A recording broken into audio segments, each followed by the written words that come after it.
Miguel Bonazo.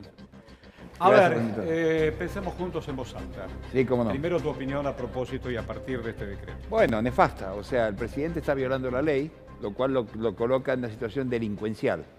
Es decir, podríamos decir que el presidente de la República se ha convertido en un delincuente al pretender reformar 3 leyes de la Nación votadas por el Congreso mediante un simple decreto regulador, administrativo, digamos. Esto es absurdo. No hay constitucionalista que lo soporte. Cuando te pone argumentos vinculados con el narcotráfico y te pone ejemplos como México y qué sé yo, vos que conocés y viviste. No, bueno, en primer lugar, lo que viene es la catástrofe. A partir del año 2006, en que el presidente Felipe Calderón de México declaró la guerra al narcotráfico y colocó al ejército como policía a combatir el narcotráfico, ha habido 234.000 muertos y se calcula, Naciones Unidas todavía no se pone de acuerdo en la cifra exacta, entre 30 y 50.000 desaparecidos. Locura. O sea, estamos hablando de una tragedia sin precedentes. Sin precedentes. El hecho del enorme apoyo popular recibido por Andrés Manuel López Obrador y todo demás, precisamente lo que expresa es la voluntad del pueblo mexicano de que esto se acabe, de que esta ordalía de sangre terrible, que además, por supuesto, no combatió al narcotráfico, sino que fue cómplice de él. Los 7 carteles que operaban en México siguen operando exitosamente hasta el día de hoy. Entonces, no ha servido para el propósito policial esgrimido. En esto de la doctrina policial, porque de la doctrina de seguridad interior ya sabemos lo que nos pasó. Esta doctrina policial, digo, están las fuerzas de seguridad, no las Fuerzas Armadas. Ya de por sí tenemos y queremos saber qué pasó con Maldonado, queremos saber qué pasó con el pibe Nahuel. Así es. Y ahora involucran a las Fuerzas Armadas. Bueno, esto es terrible porque uno de los pactos fundamentales que tuvo la democracia argentina cuando se restableció en diciembre de 1983, al que llegaron, un acuerdo que en esos años iniciales fueron llegando las 2 principales fuerzas políticas del país, tanto el peronismo como el radicalismo. Así es. Era que había que separar definitivamente lo que era la defensa nacional de la seguridad nacional. Eso está escrito. Y que no se puede... Sí, por supuesto. Pero además eso se tradujo en 3 leyes fundamentales, que son la ley de defensa, la ley de inteligencia, ¿no es cierto? Todas ellas, y la de seguridad, que establecen claramente el divorcio definitivo, total y absoluto, forever, de la defensa nacional y la seguridad nacional. Son 2 cosas distintas. Mezclarlas conduce a la catástrofe. Ayer yo escuchaba, hola Recalde, muchísimas gracias. Hola querido, ¿cómo te va? Bien. Hola a todos. Hola. Yo ayer escuchaba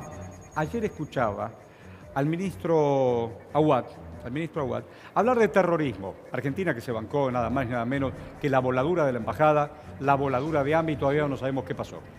¿Cuál es el terrorismo que puede girar en este país? No, hay una doctrina de Estados Unidos que de manera absolutamente obsecuente el presidente está adoptando, que es la doctrina de las nuevas amenazas.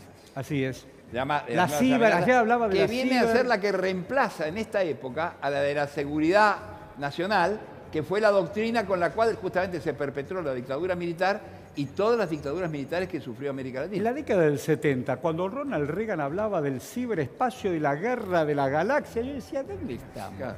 Ronald Reagan. Y mientras tanto te bajaba Kissinger, el consenso de Washington. ¿Vos qué opinás, Recalde?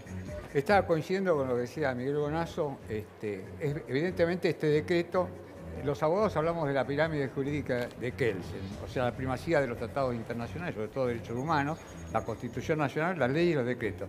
Macri tuvo la virtud de dar la vuelta. Puso encima de la Constitución, los tratados y las leyes, los decretos. Este es el último decreto, absolutamente inconstitucional, viola, como decía Miguel, 3 leyes. Así que es manifiesto que cualquier acción judicial tendría que tener éxito, más allá de que ya hubo en el Parlamento argentino una unión de varios bloques para tratar de un proyecto que derogue el decreto, que será mucho más rápido que un procedimiento judicial. ¿Vos qué opinás? Bueno, continuando una cuestión que señalaba Miguel, acá hay una política del Comando Sur norteamericano que vende para América Latina la idea de las nuevas amenazas cuando ellos han hecho una agenda nueva este año, porque el documento del Pentágono dice que en su agenda internacional es China, Rusia y después algo de lo que quedó de las nuevas amenazas. Y en América Latina, para lograr la subordinación de toda la política de defensa y de seguridad de los distintos estados a los dictados del Comando Sur norteamericano, quieren imponer esta línea que es gravísima. Bueno, lo de México es el caso rimbombante, pero también el caso de Brasil, claro, donde este año tuvimos un hecho de extrema gravedad, pero que está en línea con esta política. Que es el ejército tratando de desnudar el paro de camioneros. No, y antes, el pronunciamiento del ejército, cuando estaba la Corte Suprema de Brasil discutiendo si iba Lula o no a la cárcel, diciendo que si no votaban en el sentido del encarcelamiento de Lula, el ejército iba a saber qué tenía que hacer. Fue, pero gravísimo. Entonces, es el correlato de haber empoderado al ejército de Brasil, haberlo desplegado en la favela, y ahora tenemos su acción ya como partido militar directamente. Me parece injusto dejar afuera al Fondo Monetario Internacional. No, obvio, ya lo dijo, obvio, Estoy completando el cuadro de situación. Pero no nos olvidemos. Cuando vos hablas de terrorismo, o ellos hablan de terrorismo y el peligro, ¿de qué me están hablando? No, están hablando de la ETA, ¿de qué me están hablando? Amenaza de nuevo tipo, terrorismo no lo definen. Claramente porque no pueden... Mañana vienen 10 amigos mapuches y van contra ellos, te bajan el ejército. Sí, efectivamente. Están tratando de inventar un enemigo exterior y un enemigo interior. Sí, tal cual. Esto es absolutamente contradictorio con los intereses nacionales. Vos. Pero ¿qué le importa a Macri el interés nacional? Hay en este momento prevista la instalación de 3 bases norteamericanas en territorio argentino. Una base va a estar en... Acuífero Guaraní, sobre el Acuífero Guaraní, en Misiones y demás. Otra va a estar en Ushuaia, nada menos, para cuidar el Atlántico Sur. El Atlántico Sur, agua, donde están los ingleses. Y la otra Vaca Muerta. Y la otra, digamos, en Neuquén, donde ya está avanzada la construcción y donde al estar avanzada la construcción ha habido manifestaciones populares en contra, por supuesto, como es lógico. ¿Qué le ocurrió a Carlos Saúl Menem cuando mandó la fragatita a la Guerra del Golfo? Me acuerdo perfectamente. De obsecuente con Bush. Me acuerdo perfectamente. Y cuando se metió en el conflicto de Medio Oriente e incorporó carnales. El conflicto de Medio Oriente a la realidad argentina. Tuviste la bomba en la Embajada de Israel, bomba en la AMIA con 85 muertos, el atentado terrorista. Ese es el atentado terrorista más importante sufrido por la Argentina. Un vuelto y una lealtad que él no cumplió. Claro. Por supuesto, por supuesto. Los muchachos de ahí habían colaborado. No. ¿Los traicionaste con una fragata? Yo te la pongo. Horacio, la obsecuencia con Estados Unidos se paga cara. Totalmente. ¿Vos qué opinás? Cortito porque tengo que ir a un audio. No, ahí está la respuesta popular frente a los avances del gobierno en querer avanzar en la represión frente a la protesta. Después hablamos de los algo, pero me interesa tu opinión como ciudadano frente a una seguridad interior donde estamos todos amenazados. Bueno, está claro que ahí es la defensa del territorio. Rafael Nahuel, Santiago Maldonado. No es casual que territorios campesino-indígenas que están siendo defendidos por las comunidades indígenas preexistentes sean avasallados. Bueno, yo te voy a decir una cosa, cuento algo chiquito, cortito. Yo venía hoy en el 152, a lo mejor algunos compañeros del viaje pueden dar fe de lo que voy a decir.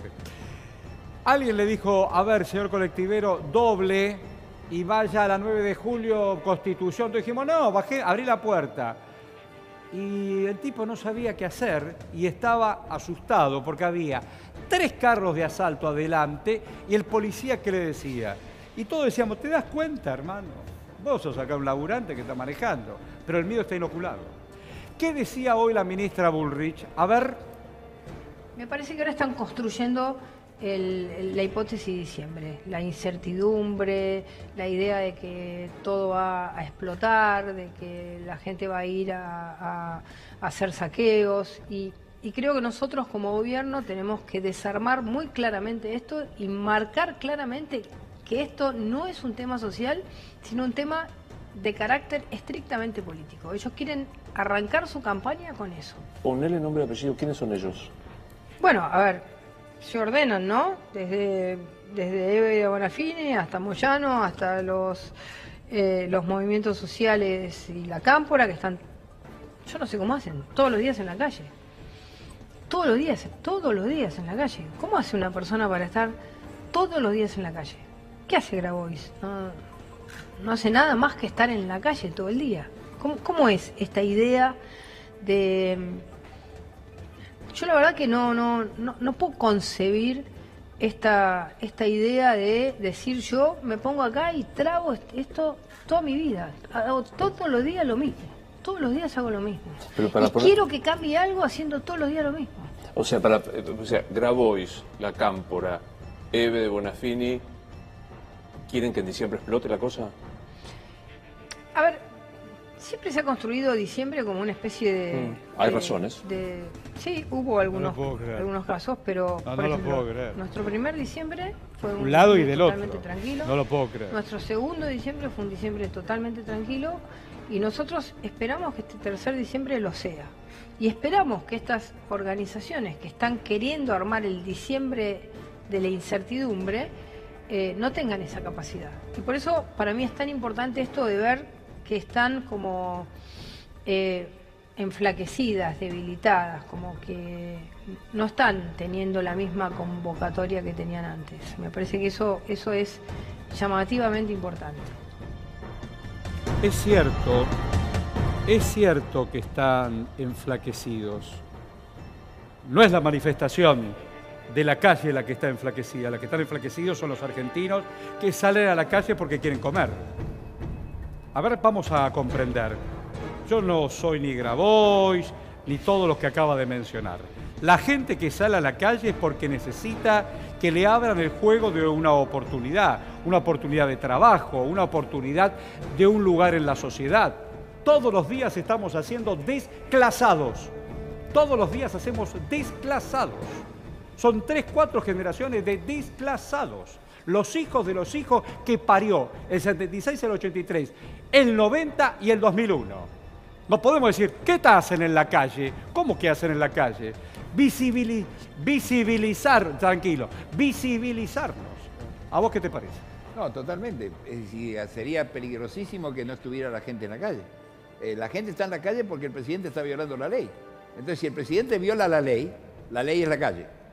Si el presidente viola la ley, es decir, si el presidente viola la Constitución y manda a las leyes votadas por el Congreso al tacho de la basura, como el tarifazo, es absolutamente necesario que la gente tome conciencia y salga a la calle y proteste y diga por qué lo está haciendo. Porque además lo están haciendo por esto no es la Revolución Francesa, Horacio, a ver si nos acordamos. Perdón, detrás de esto, detrás de las bases que mencioné, detrás de esta militarización de la acción policial, está el saqueo de los recursos naturales.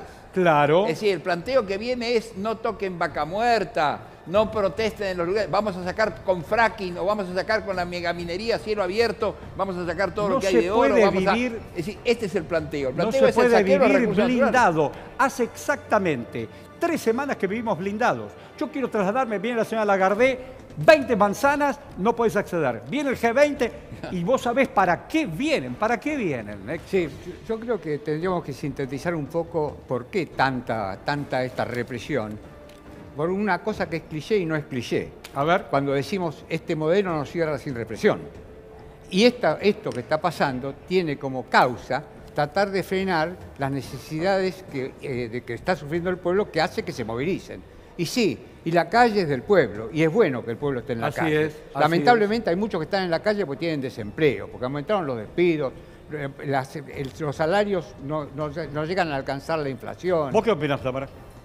Las mejores políticas de seguridad tienen que ver con las políticas públicas que garantizan derechos. Y hoy se están vulnerando cotidianamente. Derechos. Exactamente, y hoy se están vulnerando cotidianamente. El ajuste que se profundiza lesiona cotidianamente los derechos del conjunto de nuestro pueblo. En nuestro caso, como trabajadores y trabajadoras de la educación, lo que vemos es que el ajuste avanza sobre la educación y sobre las condiciones de vida de nuestros niños, nuestros jóvenes y nuestras propias comunidades. Hoy la escuela se ha establecido como la referencia del Estado, de un Estado que progresivamente se está ausentando como garante de políticas públicas y de recursos, precisamente para sostener las condiciones de vida.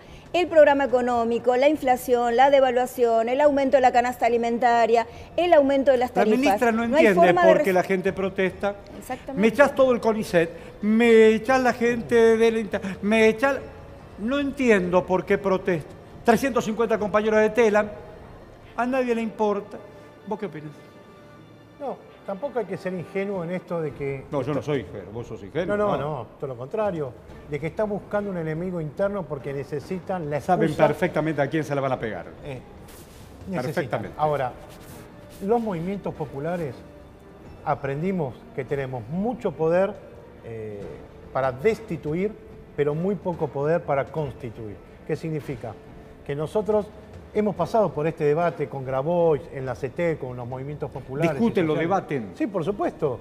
Ahora, ¿quién gana sacando hoy al señor Macri? Nadie. El pueblo no todos gana. Perdemos. Todos perdemos. Es lo que están buscando todos la señora perdemos. esta, la socia del Mossad y los intereses norteamericanos. Todos perdemos. Nosotros queremos frenar las políticas del gobierno de Macri, claro, pero que termine hasta el último día de su mandato para que estos conservadores no ganen nunca más la presidencia. ¿Vos qué opinas ahora? No, ahí está claro lo que planteaba la ministra de que presentaba, como que ¿qué hacen que protestan todos los días? Hoy, a las 6 de la mañana, había una tormenta torrencial y todos los compañeros y las compañeras, los pequeños productores, nos organizábamos en todas las zonas del país para salir a luchar en defensa del monotributo social agropecuario, en defensa de los derechos del pequeño productor, más allá de cualquier clima, más allá de la tormenta, y no necesitábamos a alguien que nos diga. El día a día, ¿cómo te va? ¿Vos trabajás o trabajabas en el CONICET? Estoy actualmente todavía trabajando en el CONICET. Ahí hubo un ida y vuelta con el tema del INVAP. Primero dijeron, se terminaron todos los contratos del INVAP. Pim, pim, pum. Hoy parece que volvieron para atrás. ¿Cuál es el proyecto de país que quieren vinculado con ciencia y tecnología? Al parecer, la destrucción de la ciencia y la tecnología nacional, local. Porque es en todos los frentes que se ve ese avance de destrucción de un proyecto nacional de construcción de una política científica.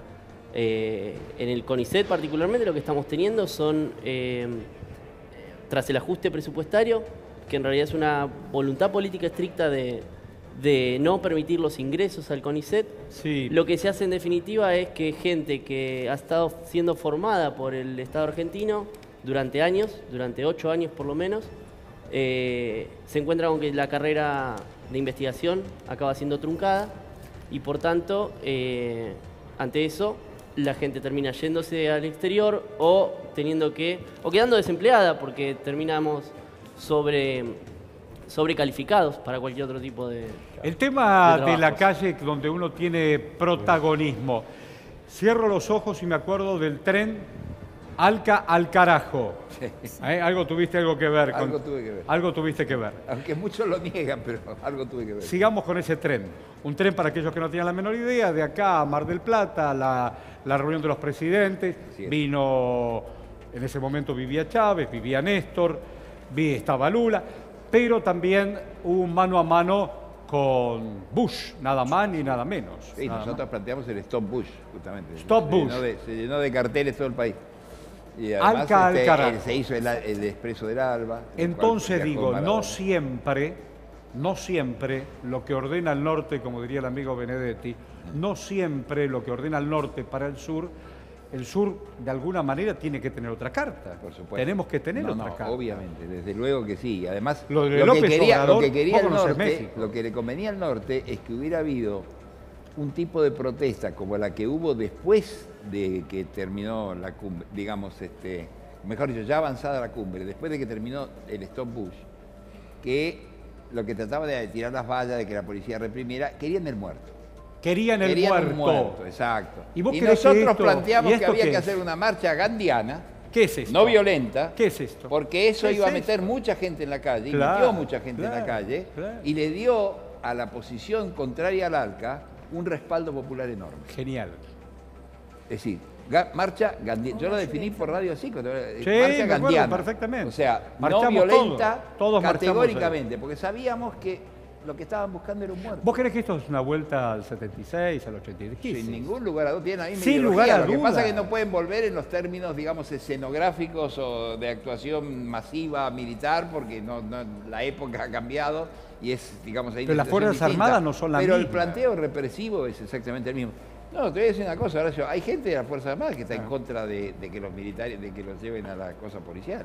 Momento. Sí, hay que ver la declaración que hizo Martín Balsa sobre este tema. Balsa, yo lo llamé ayer, me estaba Balsa difónico. dijo, no está calificado el ejército, no conoce, y es cierto. Hay una de las cosas que quieren hacer es ponerlos como custodia de las centrales atómicas. Digamos, el control de lo que podría ser, supongamos, entre comillas, por la famosa amenaza exterior, la nueva amenaza, etcétera, un acto terrorista en el tema nuclear, requiere de un conocimiento y de una expertise, como dirían los gringos, enorme, y no lo puede hacer cualquier milico. Digo, es esto que está diciendo. Es muy peligroso decir, bueno, ahora mandamos a los militares a cuidar las centrales atómicas. Y hay tipo que dice, no. Pero escúchame, para cuidar el G20, una semana antes, vino un Hércules. Así es. Con un montón de muchachos que saben cómo cuidar a otros. Y entrenaron a altos oficiales para cuidar el G20. Estamos complicados. Porque no es solamente la Banelco. ¿Qué querrá la Bullrich? Porque en ese momento querían un muerto. ¿Cómo, perdón? Que en ese momento, en el 2001, no hubo muertos. Lamentablemente hubo muchos muertos. Porque el estado de sitio te lo bajó el que se fue con el helicóptero y salieron a matar. Lo de Patricia Bullrich es muy grave porque recordemos que estamos hablando de la responsable política de la muerte de Santiago Maldonado, se va a cumplir un año ahora, el 1 de agosto. Del asesinato de Rafael Nahuel, sobre el cual no hay ningún detenido de la prefectura, pese a que está probado que fue un fusilamiento. Hay un sitio que anda todo el día diciendo no, porque el pibe tenía pólvora en las manos, sí, pero fue un tiro, fue por la espalda. Tenía el pibe. Y lo que hizo en esas declaraciones es un amedrentamiento directo para tratar de que el pueblo trabajador no se movilice ni salga a las calles por reclamar. Una ministra que además tiene un alto grado de cinismo, que en el gobierno anterior contra la ley antiterrorista llamaba a sesiones especiales contra una ley nefasta por otro lado, y ahora es la punta de lanza de la aplicación de este plan de militarización. Recordame tu nombre. Tamara Rosenberg, de la Fundación Alameda. ¿Qué opinas de la...? Porque la ministra de Seguridad no quiere el pueblo en la calle, dice que vayan a trabajar. Ayer escuché una cosa que da vergüenza a la condición humana. Alguien de Cambiemos escribió: ¿saben por qué hay comederos? Porque las mujeres no quieren cocinar. Dije, no, la puta que... No. Están todo el día en la calle, no, en son este los mismo chicos sentido. Que no quieren comer. En este mismo sentido. No, porque están todo el día en la calle y no quieren cocinar. ¿Qué me estás diciendo? ¿Usted qué me dice, señora? Mira, justamente en la Alameda tenemos un comedor comunitario que en los últimos meses se fue poblando de gente en situación de calle. Lo más grave es que antes venían familias que los trabajos que tenían no le alcanzaban, en muchos casos incluso víctimas de trabajo esclavo y demás. Hoy tenemos un 70% de gente en el comedor en situación de calle. Mirá cuando te hagan inteligencia con los padres que van a ir a comer ahí. Eso también tiene que ver, ¿eh? El tema de la inteligencia, quién con quién por qué. Seguramente, no, la situación está cada vez más grave. Fundamentalmente yo venía más que nada por la denuncia que hicimos de aportantes truchos. No, sí, de todo eso vamos a hablar. De todo eso vamos a hablar y vas a hablar. Tenemos un programa para escucharlos a todos. Pero bueno, lo que decía del cinismo de la ministra es así, digamos. ¿Es así la cosa? Es así. Es así. ¿Vos tenés miedo? Miedo de dónde va a ir esto. No, pero si tenés miedo, salís a la calle, tenés miedo. No, porque tengo miedo cuando veo a los policías, o sea, viniendo para acá. Ahí va, uno se encuentra con las calles, están repletas de policías, con tanta exhibición de violencia. Tanta presencia, que sí yo veía, da miedo la calle. A mí me da miedo. ¿Vos tenés miedo? Para nada, al contrario. Yo sí me parece que ellos, los poderosos, tienen miedo, por eso están sacando, están blindando. Yo quiero decir una cosa. Diga. En las villas, el control y perseguir al narcotráfico, en las villas convive fuerzas federales y fuerzas de la ciudad.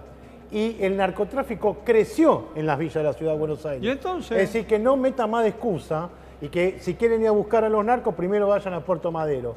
Y en segundo lugar, son todos argumentos para garantizar los negocios de los poderosos en Argentina. ¿Todo eso es? Sí. Todo eso. ¿Y vos qué opinás? ¿Vos tenés miedo? Creo que lo que nosotros tenemos que hacer en esta etapa es fortalecer las organizaciones populares. ¿Y cómo se hace eso? Porque la ministra te dice que no salga más a la calle. Lo que el gobierno intenta es desmovilizar, intenta aislarnos fuertemente y intenta convencernos fuertemente de la desesperanza, que hay un único camino de salida que es el que él nos propone. Y nosotros contraculturalmente accionamos generando proyectos colectivos. Ayer escuchaba a un actor que ahora está... Querido actor, un gran actor, pero está medio fanatizado con este gobierno, decir para qué volver al pasado, vos que tenés recuerdos de la muerte, libro bisagra para saber qué pasó, por ejemplo, en la Escuela de Mecánica. Y yo digo, pensar que ese actor fue uno de los actores principales de la Patagonia Rebelde. Sí. Hacía del Gallego, ¿te acordás? Sí, el Gallego, de esos muchachos anarquistas que no querían, y querían igualdad para los peones, y no querían que lo fusilen y terminaron fusilados. El Gallego Soto. Y yo digo, es el mismo que se... ¿Hay que volver al pasado? Se radicalizó mucho. Está muy radical. Pero el radical que manda... Yo digo, muy bueno lo de que se porque más, lo escuché defender a él, sí, el tema de Carranza. Hay una estación de subte, le digo a todo el país, que lleva el nombre de quien fuera ministro también de Alfonsín, pero también en épocas más jóvenes, puso una bomba en un subte. 1953, la manifestación de Plaza de Mayo en el subterráneo. Y termina siendo el nombre de la estación Carranza. Donde hubo 5 muertos. ¿No es cierto? Así es. Y quieren poner Miguel Abuelo. Digo, qué sé yo, cada uno cargará su mochila. Vos te podés decir una cosa, los radicales tienen varias mochilas que cargar, ¿eh? Bueno. ¿Tuvieron cuántos intendentes durante la dictadura militar? Ole. 300, no recuerdo exactamente la cifra, 300 y pico de intendencias en el país durante la dictadura militar. ¿Quiénes fueron cómplices de Aramburu, Rojas? 180 intendencias más o menos. O sea, tienen una historia, salvo ese gran patriota que fue Arturo Illia, también lo quiero hacer esa separación porque es un hombre que cumplió con el electorado, anuló los contratos petroleros, ¿no es cierto? Y lo derribaron los militares. Ha habido mucha complicidad de los radicales con los militares. Bueno, basta ver la foto de Oscar Aguad, el ministro de Defensa, en un mismo palco con Luciano Benjamín Menéndez. Casi provoca Aguad una guerra internacional entre Rusia y Estados Unidos. Porque dijo que Rusia había hackeado a Estados Unidos. Después se rectificó, dijo que se verdad, pero realmente... Yo digo, es muy difícil si uno vuelve al pasado, porque hay algunos actores muy difíciles. Sí, no, por supuesto, por supuesto. El problema de la desmemoria justamente es uno de los que hace que retornen los peores fantasmas del pasado. Pero no solo los fantasmas del pasado, porque lo que quieren también es colocar el debate exclusivamente en el pasado y decir, bueno, esa gente insiste con la dictadura militar, ¿no es cierto? No salió de ahí, han pasado tantos años. No, estamos viendo el ejemplo de México, estamos viendo el ejemplo de Colombia, estamos viendo el ejemplo de Brasil. Estamos hablando de ejemplos contemporáneos y estamos hablando de la propia Argentina, donde en la represión del conflicto social, como bien se decía, asesinaron a Rafael Nahuel y desaparecieron a Santiago Maldonado. Y la señora Bullrich defendió primero a la Gendarmería con el caso de Santiago Maldonado y después a la prefectura, ¿no es cierto?, con el asesinato de Rafael Nahuel. Entonces no estamos hablando del pasado, acá nadie está hablando del 76, digo, estamos hablando de acá y de lo que va a ocurrir, de lo que desgraciadamente uno teme que pueda ocurrir. Yo no quiero tener un general narco dentro de unos meses, ¿eh? Un general narco en los barrios. Va a ser posible. En los barrios, qué sé yo, uno recorrió favelas y recorrió México. Miguel vivió en México, exiliado en México. ¿Sí? Y yo periodísticamente he andado por todos lados. La droga se mete donde no hay laburo, donde los pibes, qué sé yo, antes de hacer una pasantía en el supermercado, le dan 2 mangos, va y viene con el paquetito. Y entonces, ¿cómo se trabaja también con eso? Bueno, ella podría decir lo mejor que tiene que ver con la educación. Me parece que educación, acceso a más derechos, todo lo contrario a lo que hace la reta en la Ciudad de Buenos Aires. Todo lo contrario. Todo lo que esas urbanizaciones pretendidas por el gobierno, eso, donde hace más nichos, donde hay que eliminar... Pero él te dice, yo te hago la calle, la cloaca, el agua, ¿no te sirve eso? Lo que sirve es no hacer guetos. Si vos ponés la escuela dentro de la villa, ponés toda la vida dentro de la villa, eso termina siendo un gueto y lo que hay que hacer es integrar. Country de pobres. Exactamente, hay que integrar los barrios a la Ciudad de Buenos Aires. ¿Y qué hacemos con las nuevas generaciones? Porque ayer alguien me decía, ¿viste la guerra civil? ¿Fue superada? ¿Qué superada? La guerra civil española. ¿Por qué no desentierran a García Lorca? ¿Vos creés que no lo desentierran porque no saben dónde está? No, sigue trabajando una comisión de la memoria importantísima en España. Porque además el gobierno de Rajoy fue un gobierno protofascista, digámoslo claro. Así de una. Empecemos un poco, empleemos el lenguaje, porque el lenguaje tiene... Era muy... Rajoy era un protofascista, sí, directamente, eso es lo que es, no era el Partido Popular. Es un representante del franquismo tardío, digamos, por decirlo así. Franquismo tardío, mira qué linda palabra. Decime una cosa, ¿cómo avanzaron en México con el tema narcoterrorismo? No, porque lo que pasa es que en México querían reprimir también el conflicto social. En México hay cualquier cantidad de asesinados que son activistas ambientales, que están luchando en contra, ¿no es cierto?, como los compañeros, en contra de las corporaciones que están extrayendo el oro, que están extrayendo generalmente los minerales metalíferos, ¿no es cierto? Y hay que ver, no tengo en este momento las cifras, pero habría que ver las cifras exactas. Y periodistas. Y periodistas, ni hablar, digamos. O sea, pero en México uno se juega la vida, si escribe estas líneas que estoy diciendo yo, las escribe o las dice en México, se juega la vida. Hubo decenas de candidatos asesinados en el último proceso electoral. Claro, alcaldes, intendentes, por supuesto. Y hay que tener en cuenta, Horacio, algo gravísimo, que es que el ejército se asociaba con determinados cárteles contra los negocios de otros, y todo auspiciado por la DEA. Bueno, a eso iba. Como si la DEA fuera la que regula el mercado. Como si la DEA fuera inocente. Los 43 asesinados, estudiantes asesinados de Ayotzinapa, víctimas de la llamada guerra contra el narco. Yo digo, hoy no estás en el Congreso. Centros clandestinos de detención. Pero hasta que estuviste, las cosas debieran discutirse en el Parlamento. Claro. Y si se discute tarifa, no puede el presidente decir, no, por decreto no me interesa. Pero mire, no me interesa. Sí. El presidente vetó la derogación del tarifazo. Digamos, constitucionalmente tiene derecho al veto, pero también hay una figura jurídica que habla del abuso de derecho. Y en este caso, digamos, el veto contra el tarifazo lo que hizo fue atacar a todas las economías familiares, es decir, todos los sectores más sumergidos.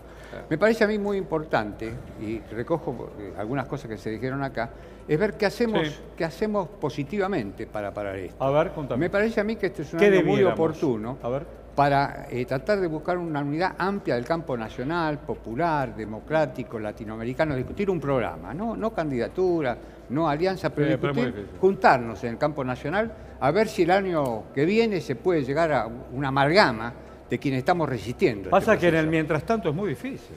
En el mientras tanto es muy difícil. Sí, pero porque el problema es que estamos pensando, ahí yo recojo un poco lo que dice Recalde, estamos pensando más en el candidato, en la candidatura, que en el proyecto, es decir, que en el proyecto de país. Acá estamos frente a una situación que puede ser trágica para la República Argentina. Trágica. Bueno, digo, puede ser trágica, me refiero a lo de esto de la militarización, ¿no es cierto?, de la seguridad. Pero ya tenemos tragedia, bueno, tenemos la tragedia de la gente que no come, ya tenemos la tragedia de la gente que está desocupada, ¿no es cierto?, ya tenemos la tragedia de la gente que no tiene empleo. Esto es una tragedia, estamos viviendo una tragedia, desgraciadamente, y además un gigantesco retroceso del punto de vista de nuestros derechos.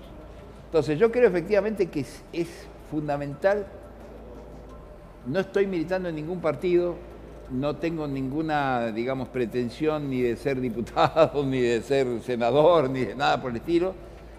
Lo digo sinceramente como un ciudadano más del campo popular. Creo que efectivamente hay que hacer una especie de gobierno de coalición. Es decir, este es un tema que trasciende al propio peronismo. El peronismo solo no puede resolverlo. Hablando